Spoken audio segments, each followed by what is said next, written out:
conceptual perspective to things. People talk about a desire to be successful. All of the elements. Hello everybody, Dr. Rick Wallace.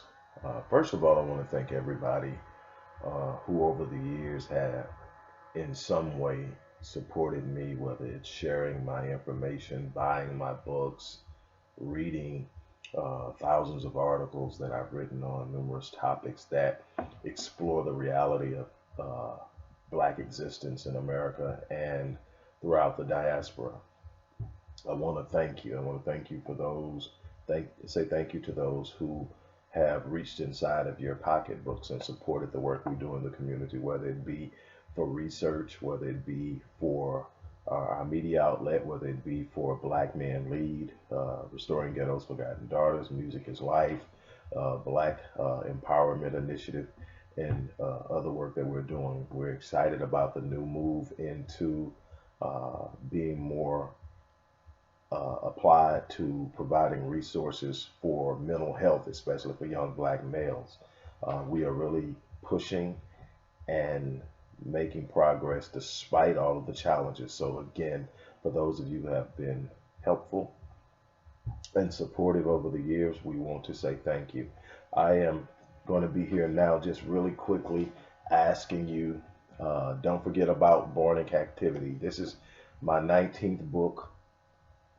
It's a book that addresses the traumatic dynamic, the dynamic of traumatic experiences being passed down through multiple generations and how it impacts our behavior today.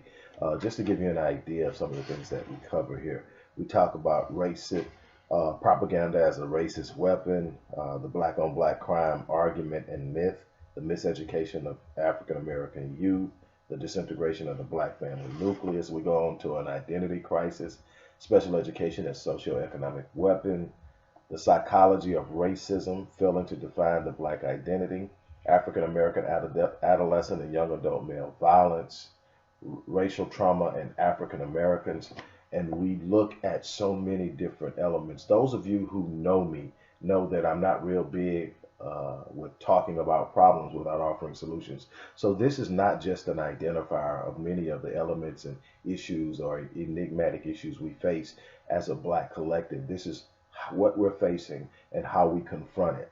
I am very proud of the work we've done here with this book.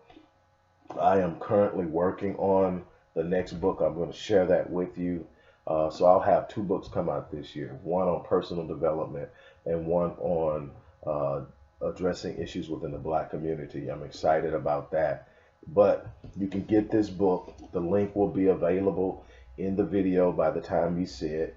You can Google it or wherever, but it's out there. It's at Barnes & Noble, Sony Books, Kobo Books, Amazon, and so many other places. Or you can get it from me at a discounted price and signed. But definitely, if you want to get a better understanding of what we're facing and how we confront it, this is a good place to start up. As I said, I'm extremely proud of it, and I'm excited about what's coming next. We have so much more to do. Me as an individual, the Odyssey Project as an organization, and the Blacks as a racial collective. I'm looking forward to it. Again, for those of you who have supported us, we want to say thank you. Continue to support us in whatever ways that you feel inspired to do. And we're going to keep putting in work. Once again, thank you. You guys have an unbelievable day. I'm out. Here I come, ready or not. Frank Ocean made this record hot. From a conceptual perspective to things. People talk about a desire to be successful. Careful who you